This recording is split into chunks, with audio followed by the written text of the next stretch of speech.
I didn't get to choose who I spent all my time with or who was there in my life. But the moment you have the capability of deciding the people that you have relationships with and that you hold relationships with, you look after yourself and you set those boundaries to cut out anyone that is negatively impacting your mental and physical health. Sometimes it's not the case that it's the process that isn't working, but it's that you don't know what you don't know. If you're fostered to believe that you're capable of achieving anything and you consistently drum that mentality into yourself, no wonder you're destined for greatness. Hello and welcome back to another episode of the 1 in a Million podcast. I'm so excited for this episode because we're reflecting on the whole of 2024. Have no idea how it's come to the end of the year so soon, but oh my goodness. There have been some pretty intense lessons that I've learned this year, and albeit intense, they have been life-changing. And genuinely, I believe I have been able to unlock the most ridiculously successful, happy future for myself because of what I've learned this year. And I wish that I'd learned these lessons sooner, but naturally I do believe in divine timing happening. But fortunately for you listening to this today, your divine timing is now. And I've learned these lessons so that you don't have to. Because if you genuinely listen and implement everything that I tell you in this podcast episode, from thousands of pounds that I've spent this year on learning these lessons, but also connecting with certain people that you might not ever have the opportunity to connect with. However, I will tell you the lessons that these people have taught me and that I've paid for. And also maybe tell you some of the mistakes that I made that, might not be proud to speak about, but they happened. And I might as well share the lessons that I've learned. So strap in, because there's been quite a lot that I've learned this year, but I'm so excited for next year and the rest of my life, to be quite frank, because I believe the lessons that I've learned genuinely are going to lead to the most incredible life of success. The first lesson might be something that you've heard me speak about before. In fact, I've spoken about it quite a lot this year, but it was the first thing that popped into my mind when I thought, what have I learned this year? What has been the most poignant thing that has changed my mind? And that is quite simply that thoughts become things. However, the story of how I learned this lesson is quite funny. And I've told a few people, only a few of my close friends know, because there's a lot of vulnerability attached and then a little bit of a funny story. However, now I'm more than happy to share that because I really feel like I've showed up, I've implemented, and I've got something to show for this lesson that I've learned. Because sometimes when you find out something about yourself that you don't like, or maybe you're behaving in a certain way that's making mistakes, you acknowledge it, but you're not necessarily proud of it, and it might be something that you find difficult to speak about. Of course, it's important to speak about this throughout the process, because naturally that means you're taking ownership. But I took ownership with a small group of people that I trust. So thoughts becoming things. That ultimately is talking about manifestation, talking about visualization. If you truly believe in your heart, in your mind, that something is going to happen, it will happen. When I first heard about this, it sounded like complete woo-woo. Genuinely, I thought it was some kind of TikTok hype or some very strange woo-woo energy stuff. Now, the moment when I got told thoughts become things was at quite a low moment. It was earlier this year, maybe in March time, and I felt stuck. I felt stuck with my progress across several domains of life. When it came to work, talking quite frankly, I felt a bit uninspired. By that point, Team CBM was 3 years old, and we were day in, day out, producing incredible client transformations, getting amazing results. And that was it. That was all we were doing. But that's still absolutely amazing. However, many of you listening to this are probably high achievers. You want a lot more for yourself. And you know that ultimately a sense of happiness is derived from a sense of purpose. And having a really big sense of purpose in terms of things that fulfill you. And it had got to the point where me helping women to feel more confident in their bodies, in their minds, ultimately started to become a little bit mundane because it's all I did all of the time. And you might find, let's say, if within your career, you've been working on the same project or the same thing, a very repetitive task, day in, day out, and nothing changes for months on end, it can begin to feel a little bit uninspiring and you start itching for change or thinking about something different. Now, I would never want to change helping transform women to feel incredibly confident in their bodies and minds, but I felt uninspired. And for that reason, because I felt uninspired, because I hadn't really got a North Star to aim for, I wasn't pushing myself to develop within my career, wasn't really pushing myself to develop within my fitness journey. At that point, I'd been maintaining a good body composition I was happy with. I was running for fun, but there wasn't any set goals. And then also in personal circumstances, when it came to friendship groups, relationships, those areas also I could nurture and develop more, because ultimately to be happy across all domains of life, we need to water and nurture and really foster lots of good energy going into career, health, fitness, spirituality, friendships, relationships, all of those areas. So I remember sitting at my best friend's house. Some of you might know her, Alia. We've been friends for many, many years. I was sitting at her house. We were sitting there on her sofa drinking Diet Cokes, and I can't remember really the precursor of the conversation. I can't remember it exactly, because all I remember was from the point where I said, I just don't really believe in myself. And I saw her face drop, and she went, Millie, what do you mean? And then I repeated it and I said, I know that if I keep working and if I keep showing up each day to work, good things will happen. But I don't really believe that I'm capable of anything special. I don't believe I'm a unicorn or a superwoman or that anything magical is here about me. I'm just a normal person that works hard. And I know that if I keep working hard, good things will happen. And she looked at me and she said, you have got to, with full certainty in your heart, no matter how strange it feels, believe that you are capable of achieving everything that you've ever wanted. She said, you need to start manifesting. And this is where I was like, manifest? What? So after that, a couple of days later, going through my motions and maybe feeling a little bit uninspired, I typed manifest into YouTube. What came up was a podcast with an incredible woman who has written a book called Manifest, and her name is Roxina Fusi. So I listened to this podcast, and this was actually Mike Thurston's podcast. And as she started speaking and describing how you must visualize a goal, you must tell yourself that you are capable of achieving the goal, you must write and act as if you have already achieved or attained that thing, or that it's coming to you and you have to believe it with complete certainty. Let's say, for instance, you're listening to this and you're desiring a body in which you feel undeniably confident, like you can strut around with no clothes on and feel amazing, like feel so good within your own skin, like unapologetically confident. Maybe that seems so far removed and you don't truly believe that you can get there. Well, what you need to do is genuinely imagine that there's a version of you that is in that body or has that body and that exists with that pure confidence and is doing that, and you just haven't quite got there yet.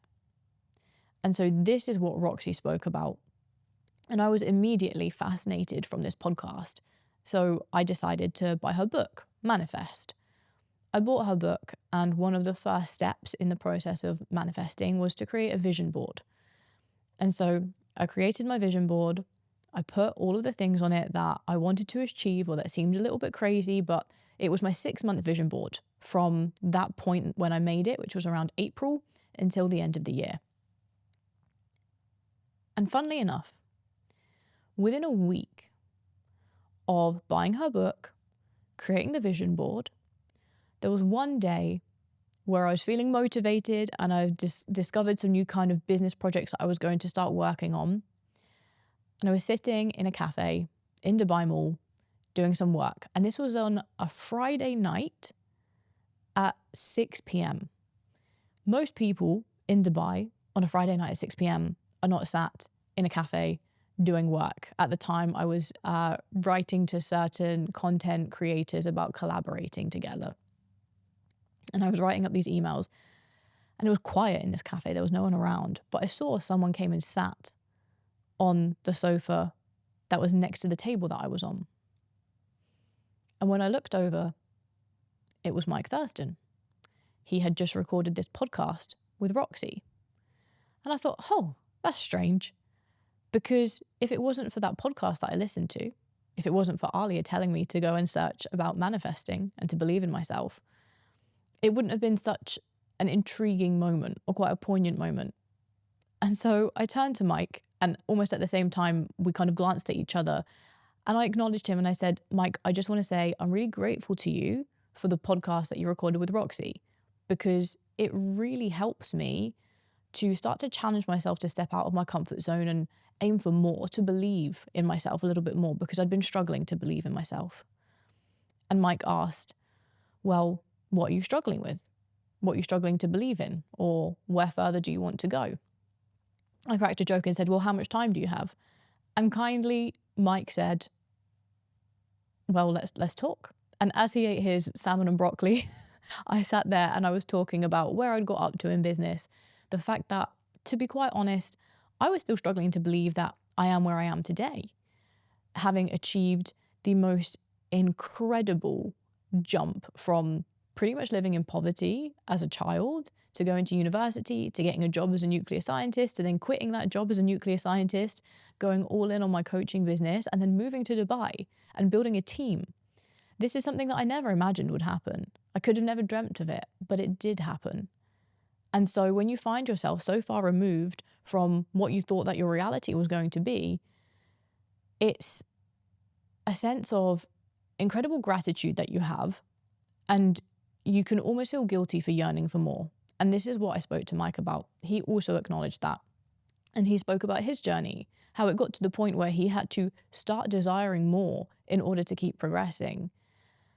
And off the back of that conversation with Mike, I actually signed up with my business mentor, Charlie Johnson, who I recently recorded a podcast with. And since working with Charlie, I have never felt so inspired. I've been recording podcast episodes on a weekly basis for the last 3 or 4 months. We've really doubled, if not almost tripled, how well we're doing from a business perspective and how many women we're helping and the marketing that we're doing. But finally feeling inspired and excited about the future. Plus, there's a few other people that if it weren't for speaking to Mike and saying to Mike, oh, actually, that's a good recommendation. I'm going to speak to Charlie and sign up with Charlie, then speak to Charlie, and then meet other mentors through Charlie, that all of that wouldn't have happened if I didn't decide to just start believing that I needed to be capable of more and that I was capable of more. So thoughts becoming things is something which doesn't seem like it might be tangible at the beginning. Because for me to tell you, dream that one day you are a millionaire, or that you're a millionaire, you just haven't quite got there yet. Dream that you have everything you could have ever wanted, all of the abundance, all of the success, all of the knowledge, all of the confidence, and the most amazing body, but you're just not quite there yet. If it feels so far removed, it might be quite challenging to imagine that you're there. But the key is to have complete certainty, and then go into the process with ease, enjoyment, excitement. However, you have to remember, because it is certain that you have got to that place where you want to be, because it is certain it's going to happen, naturally, the actions that you take must be aligned with that direction. And I had to get really certain about what I wanted and create a vision board to look at that and see it. I had career, finances, relationships, the body, my fitness levels. I had everything mapped out with images to the point where it looked like this. I photoshopped a specific time on a Garmin watch for a certain race. I photoshopped the exact amount of money within my bank account. I photoshopped the exact amount of clients within the business. It has to be that specific to know that you're headed in that direction. And believe me when I say, we are at the point where 80% of what is on that vision board has come true.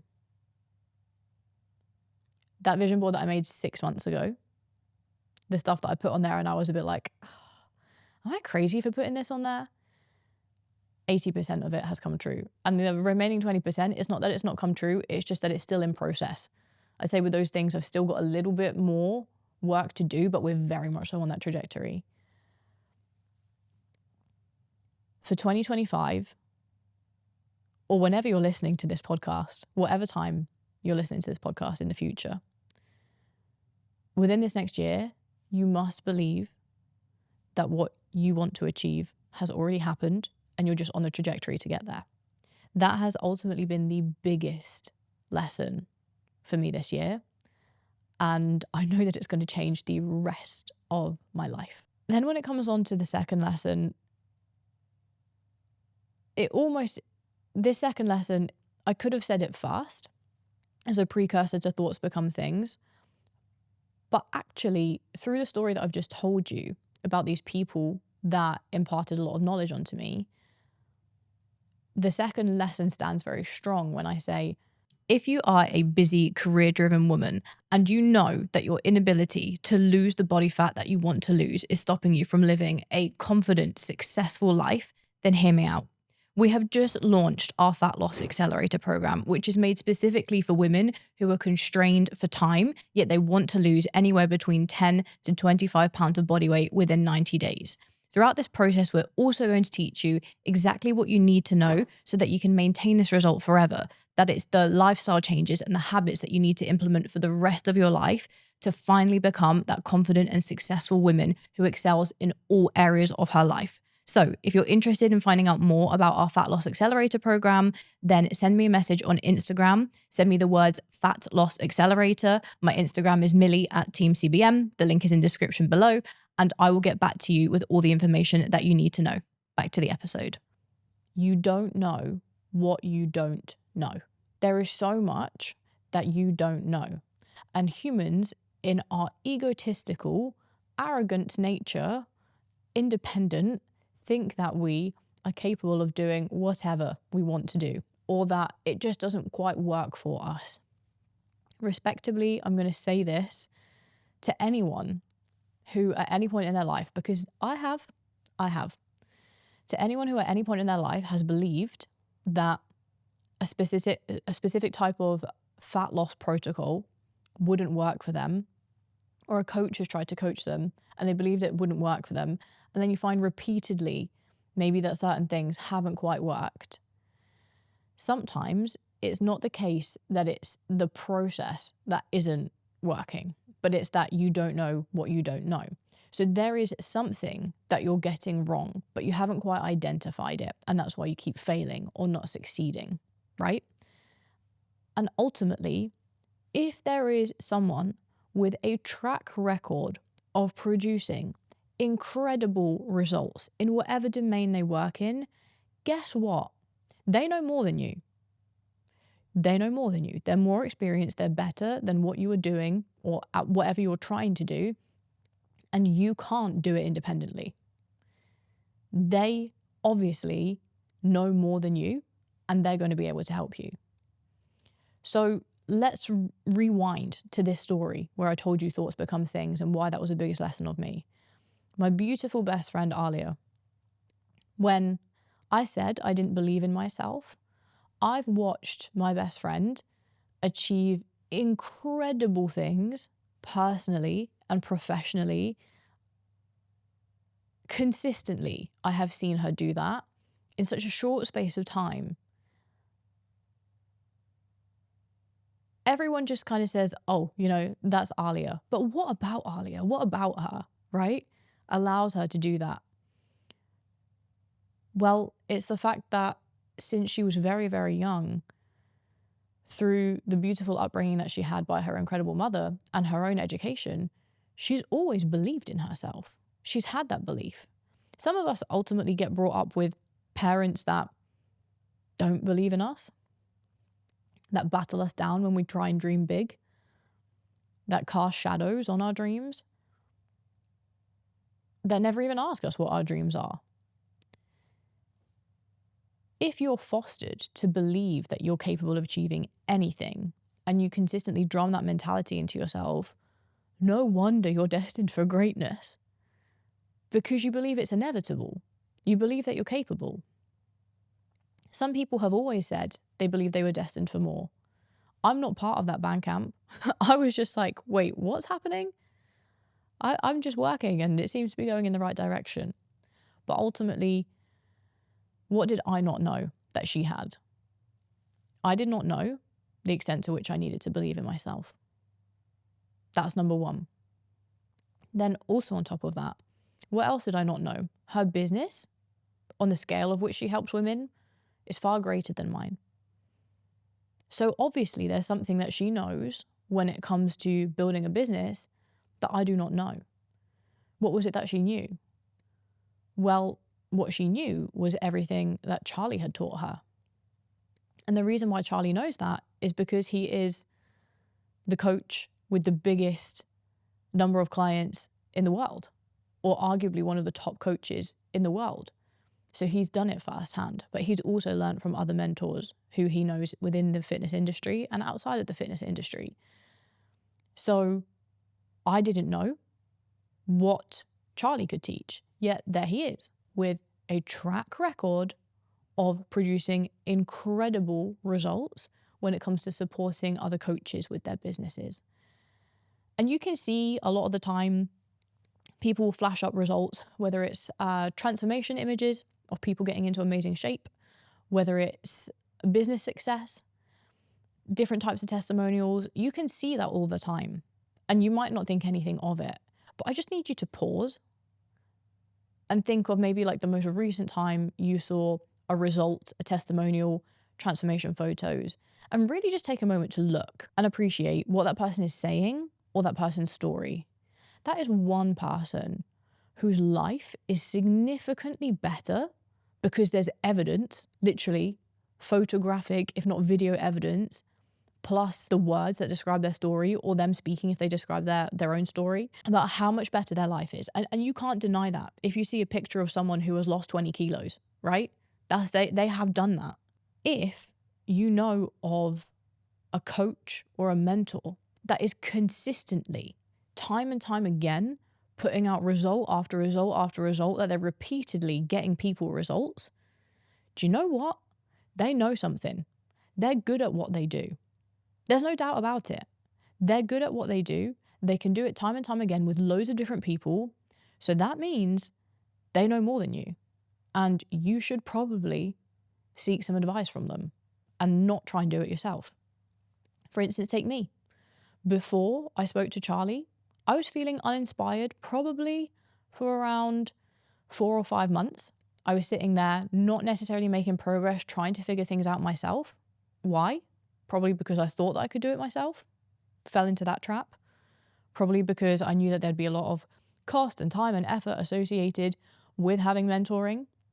But the funny thing is that within the first couple of months of having mentoring, I had never felt so motivated, so aligned, and so clear in the amount of progress I was making. It was stupid to not have done it sooner. And I wish that I would have done it sooner. So if there is anything that you're wanting to progress with, then immediately you need to go and find a mentor and someone to learn from. Quite simply put, you do not know what you do not know. And the more that you can steal knowledge from other people or pay for knowledge from other people, the faster you'll progress. And part of the reason why I've learned all of these lessons this year is because I have paid for it.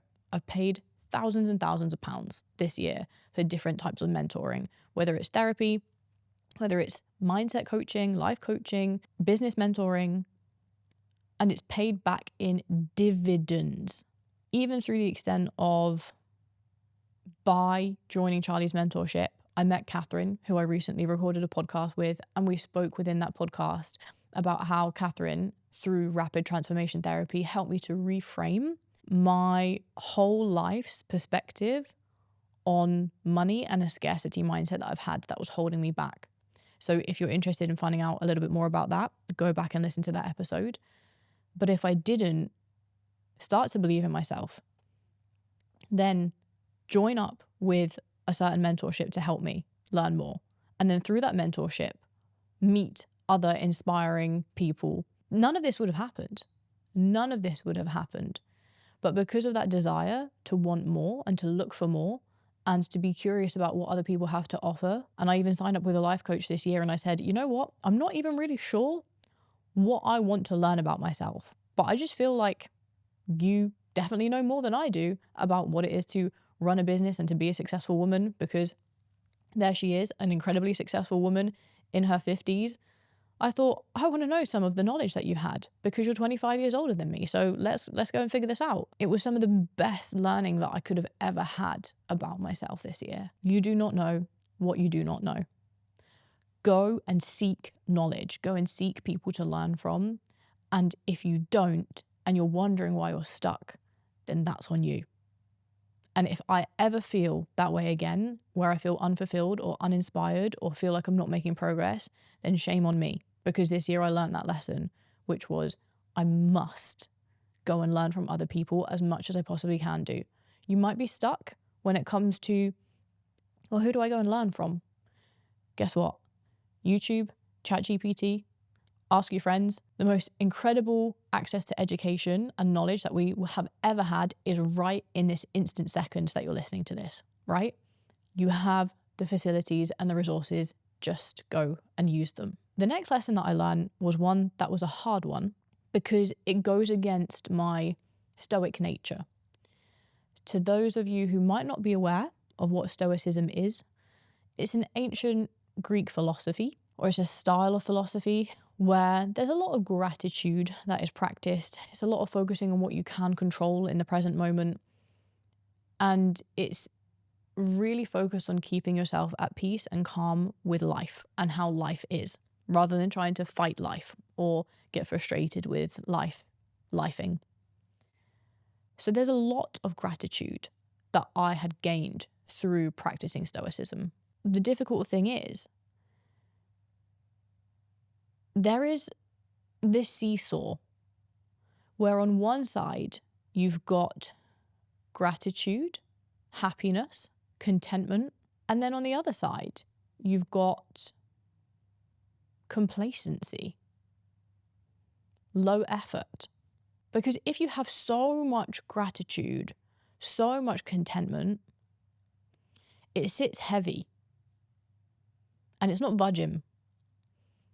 And that means that what begins to fly high on the other side of that seesaw is complacency. You become complacent if you are almost too grateful or too content because you feel like you've got everything you could ever need. And to be honest, I will say, if I just had the loved ones around me, my friends, my family, and my brain, I'd probably be fine. I could make life work and still live a happy life. That's true. But when it comes to my mantra, which is having this huge lust for life and wanting to get as much as possible out of life and squeeze all of the juice out of the lemon that is life, I want more. And if I'm too grateful and too content, I become complacent. So I have to want more to get more and be okay with it, rather than be completely content and grateful. It was strange to think about more when a lot of the time people think materialistic things. That's the first thing that came to my mind anyway. What are the material things that I can have? It's not really what tickles my pickle, to be honest. It's more about experiences, memories, incredible moments. That's what I want more of. I want to be rich in those and to die with those in abundance. So that's when I noticed during that time of creating my vision board earlier this year, I was aiming too small because I was already satisfied. And I thought, I've got a nice apartment, I've got my cats, I've got, clothes that I like, new enough technology. I'm fine. I'm fine. I was like, I'm good. What a beautiful and blessed position to be in.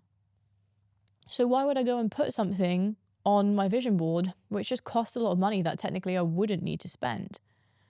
But that's because I was thinking about it through the wrong lens. You've got to think about what you really want to get out of this life. And for me, it's to live the most wildly happy, fun life and die with the most incredible memories.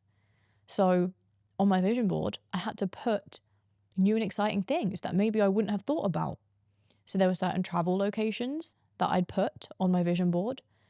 There were certain fitness goals that I'd put on there. Nice little moments with friends and loved ones when it came to my friendships, relationships. Almost like snapshots of what I would hope to be able to look back on this year and say, that actually happened. And truly it did. I put locations on that vision board that I wouldn't have gone to otherwise, to be honest, unless I kind of felt like, but I've put it on there, so let me make this happen.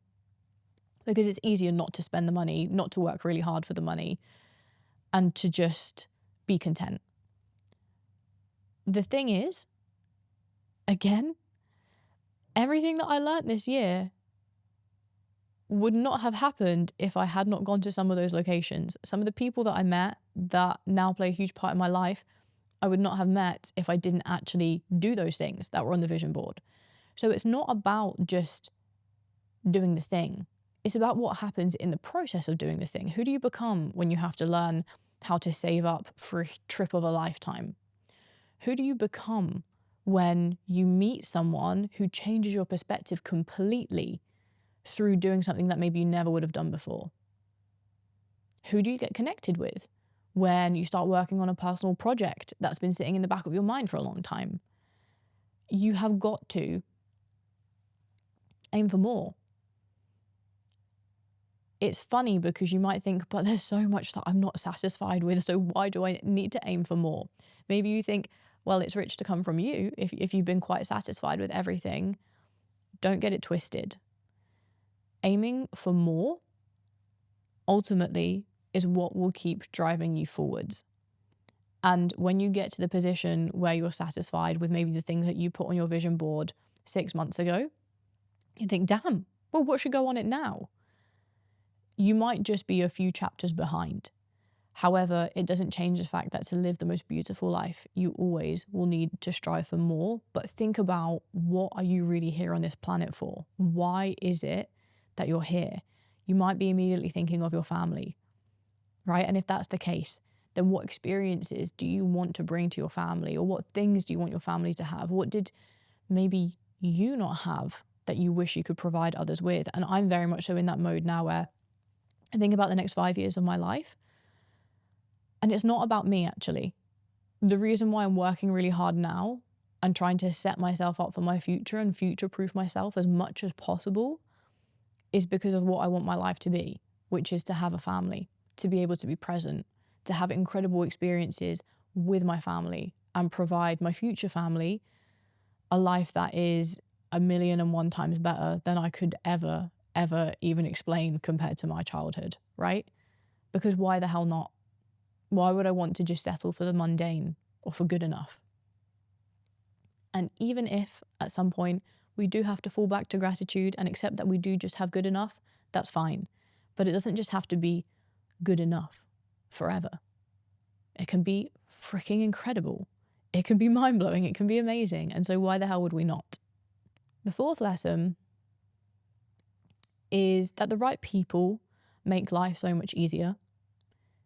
Shock compared to, what I've spoken about today. But it really is true. And I discovered this because there's certain people that have come into my life within the last 12 months. And there's certain people that have left my life in the last 12 months. And there's a pattern that I've noticed, which is that the people in my life that make my life easy, make me happy. It's always felt relatively easy with those people. Effort doesn't feel hard.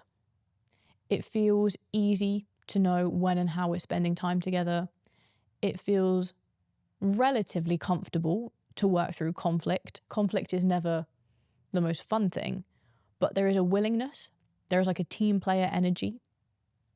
There is a desire for both people's sakes to work through that conflict.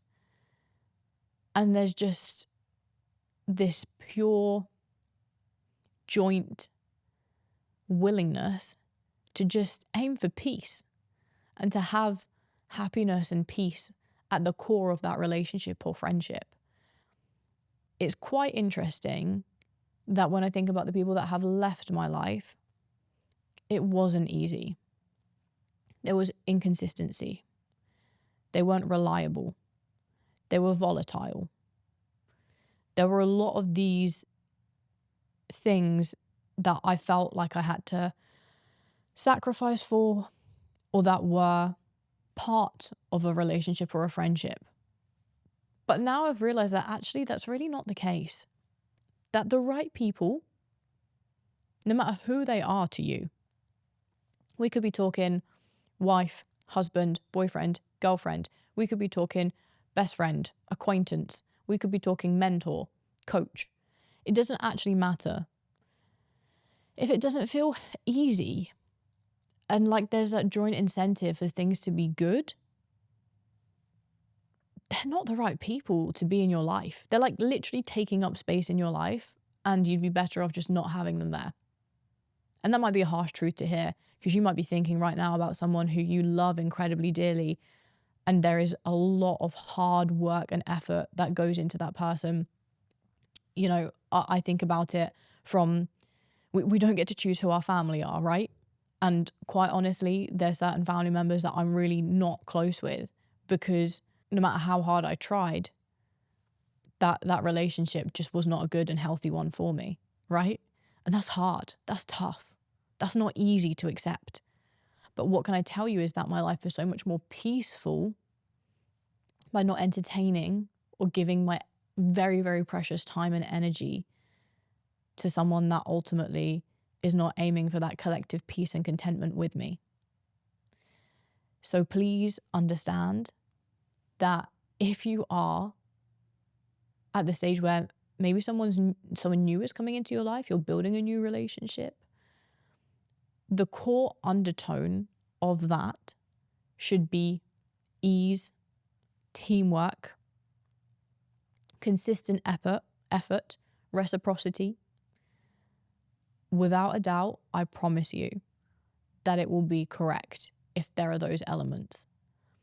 If there's inconsistency, if they're disloyal, unreliable, volatile, unfair, that's not it. And you would be much better off without that energy taking up your headspace and stressing your nervous system out. Because if you're being affected by relationships where your nervous system is stressed and it's really causing you to struggle to regulate and just to be calm, that's something that you can practice and develop yourself regardless of the people that you have in your life. But still, I know that if I had loads of assholes in my life, I would be working hard all the time to try and soothe myself. But I don't even have to work hard to soothe myself because no one in my life is stressing me out, which is, it's really crazy for me to say that actually and to acknowledge it.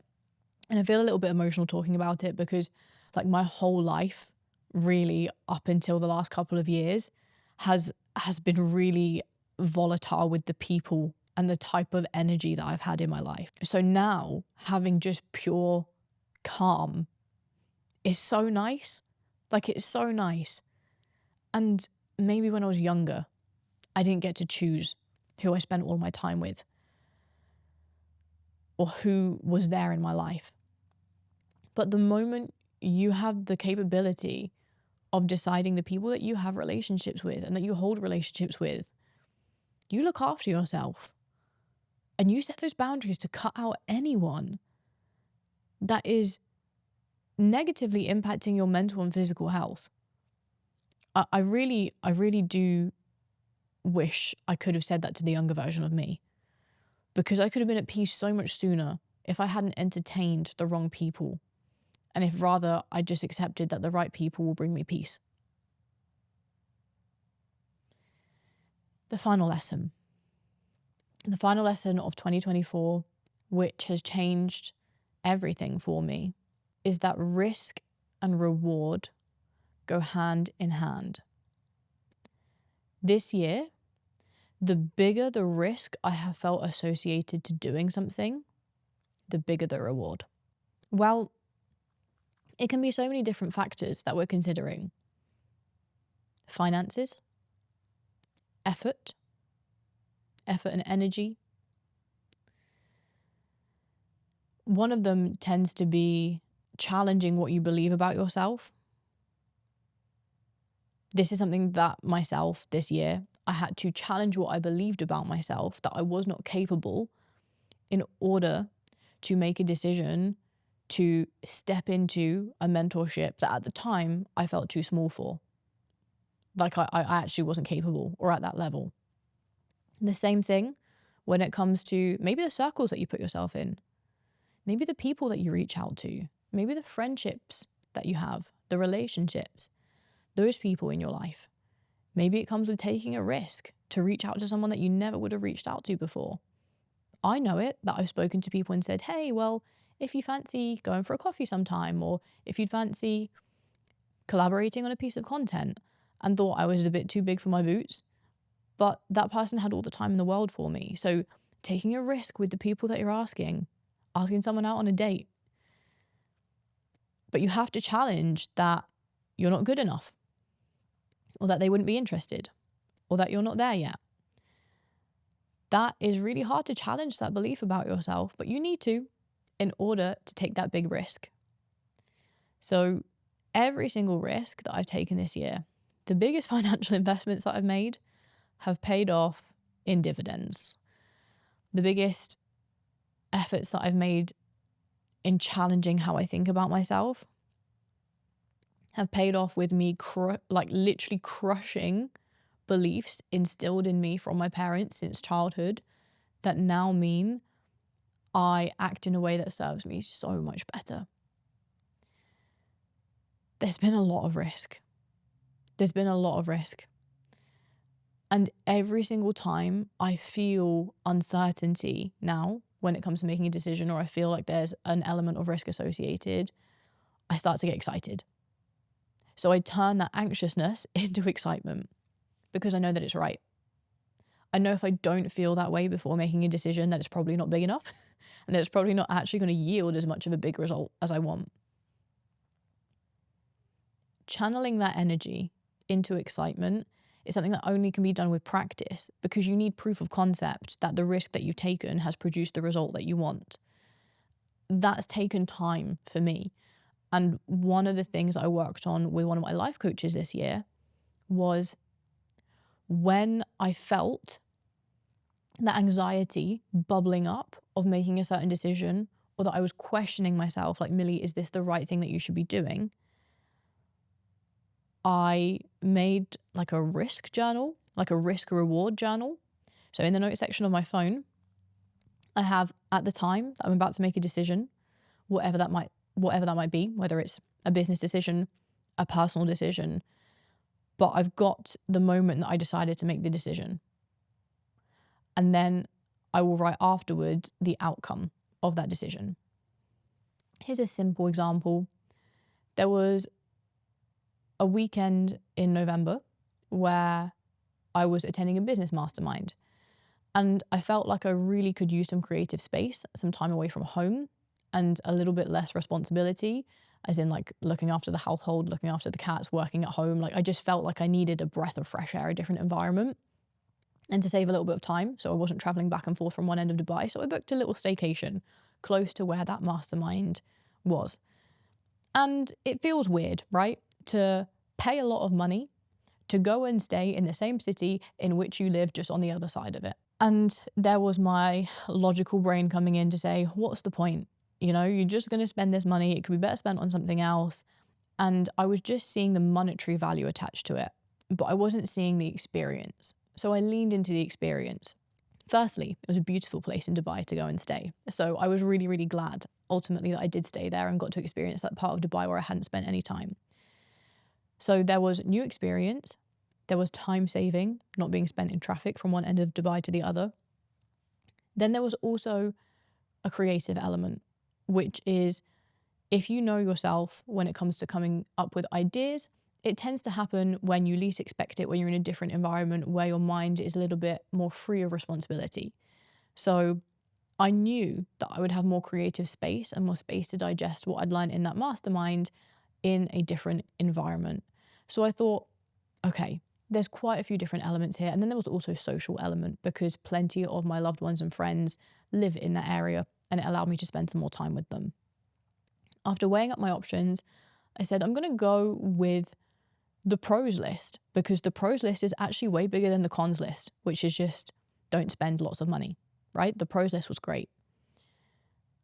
And after I went back to my risk reward journal and I saw that I was questioning myself about taking the risk of spending money and actually it not being helpful and being pointless, and then I wrote how I felt after that weekend, it was so clear in black and white that it was worth it.